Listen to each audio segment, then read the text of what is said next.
बहुत समय पहले की बात है। एक शक्तिशाली सम्राट था जिसने अनगिनत युद्ध जीते और अपने साम्राज्य को अजेय बना दिया।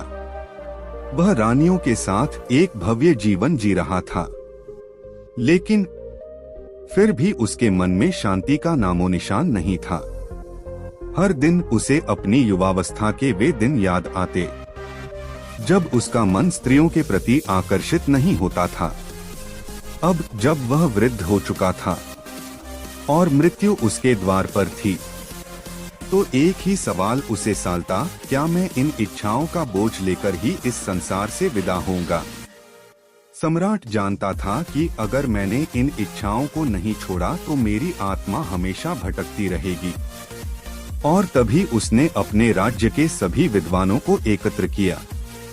सम्राट जो मुझे इन बंधनों से मुक्त करने का मार्ग दिखाएगा, उसे मैं जीवन भर अपना सलाहकार बनाऊंगा।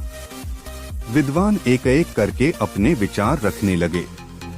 पहला विद्वान आत्मविश्वास से, जिसने कभी भोग नहीं किया वही असली ब्रह्मचारी है। दूसरा विद्वान विरोध में, नहीं, जिसने भोग को त्याग दिया वही असली ब्रह्मचारी है।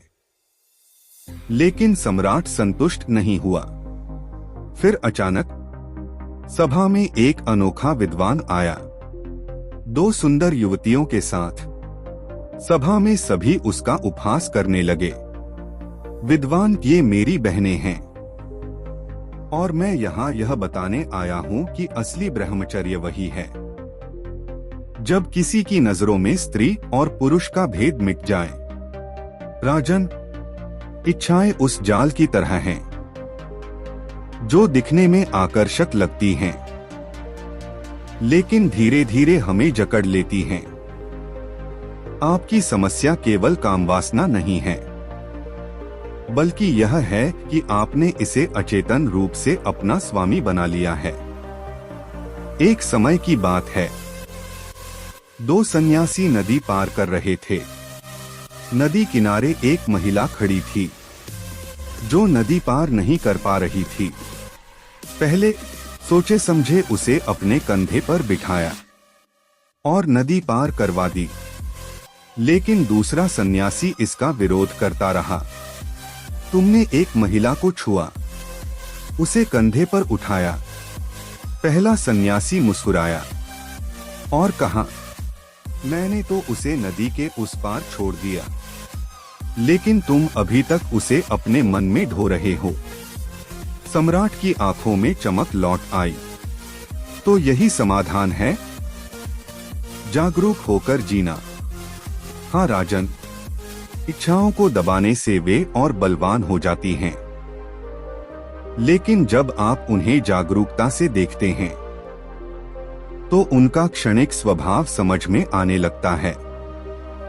और यही समझ मुक्ति का द्वार है।